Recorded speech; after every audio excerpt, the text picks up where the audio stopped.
Hello friend, मी खूप दिवसातून blog बनवायला लागली. जसं ती ब्लॉग बनवलेला आहे नवऱ्यावरून, त्याच्यावर आत्ता बनवती. मी आत्ताच कामावरून आली. 6 वाजले संध्याकाळच्या.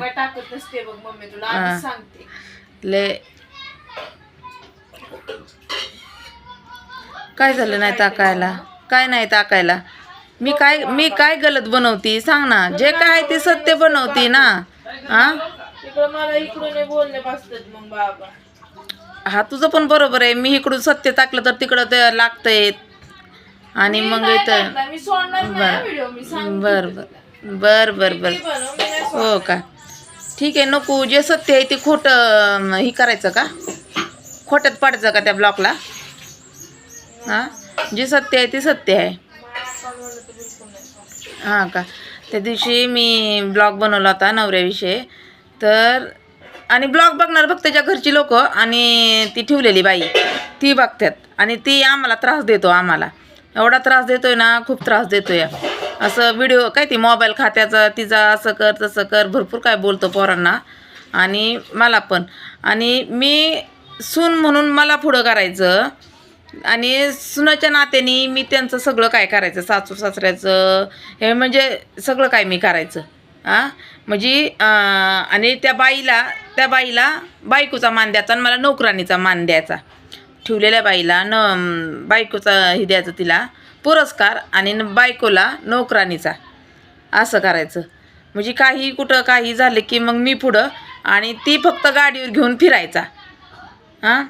त्याला लाज तरी वाटली पाहिजे ना, की गाडीवर घेऊ तिला फिरतोय, आईश करतोय.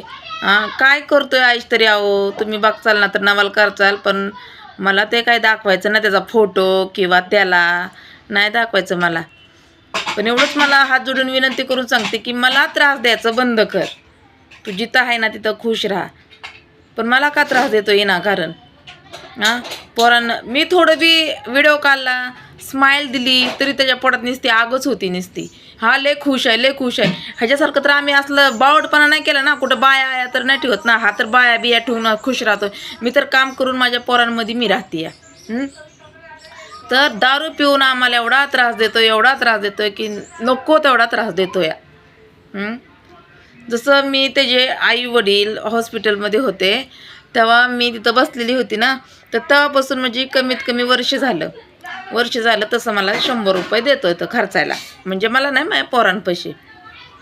त्या दिवशी मी ब्लॉग टाकला एक, तर तेव्हापासनं असं मला याच्यावनी केलं आहे ना की राहायला नको झालं. किती एखाद्यावर अन्याय एवढा करायचा असतो का? लय अन्याय केलाय, खूपच अन्याय केलाय त्यांनी माझ्यावर. पण ही लय दिवस नसतो, थोडा दिवसासाठी असतं. त्याला लाज वाटली पाहिजे थोडीशी. मला एवढं म्हणजे सतवतोय, एवढा त्रास देतोय. कामावरून आले की त्या पोरांपाशी माझ्याबद्दल काय म्हणायचं. ती फक्त ती ठेवलेली रांड ती त्याला फक्त फुगव, दुसरं कोणी नाही आहे. ठेवलेली रांड आहे ना त्याची, ती फुगवती आणि ती आम्हाला त्रास देते, त्रास द्यायला लावती. पण कधी तर चांगलं आहे. माझा 22 वर्षाचा संसार वाटलं केलंय ना, तिला एक ना एक दिवस भोगा लागणार आहे की माझ्या 22 वर्षाच्या संसाराचं वाटलं केलंय. आणि माझ्या मुलांना बापाचं प्रेम भेटणार, पण त्या बापालाच लाज वाटली पाहिजे की एका लेडीसाठी आपल्या घरच्यांना, माझ्या मुलांना मी बापाची माया देत नाही. माझं घर फोडलंय त्या बाईने. एखाद्याच इतकं वाटलं नाही करावं. जीवन माणसं किती दिवस आहे? 70 वर्ष, 80 वर्ष, 100 वर्ष जगशील. त्याच्यानंतर काय? आणि माणूस कधी मरेल त्याचा भरवसा नसतो. मग काय करशील? पण माझा तळतळाला लागणार आहे तुला की माझा 22 वर्षाचा संसार तू तोडलेला आहेस तर. आणि तो दारू पिऊन येऊन आम्हाला इथं त्रास देतो. घराच्या बाहेर काढ, परत अजून घर खोदायला नाही, कुठं काय कर. हे काय चांगलं आहे का तवा? तरी मी एवढं सगळं सहन करून मी कामाला जाऊन माझ्या पोरांना खायला घालते. मग ह्याचा काय संबंध आहे तेव्हा बोलायचा?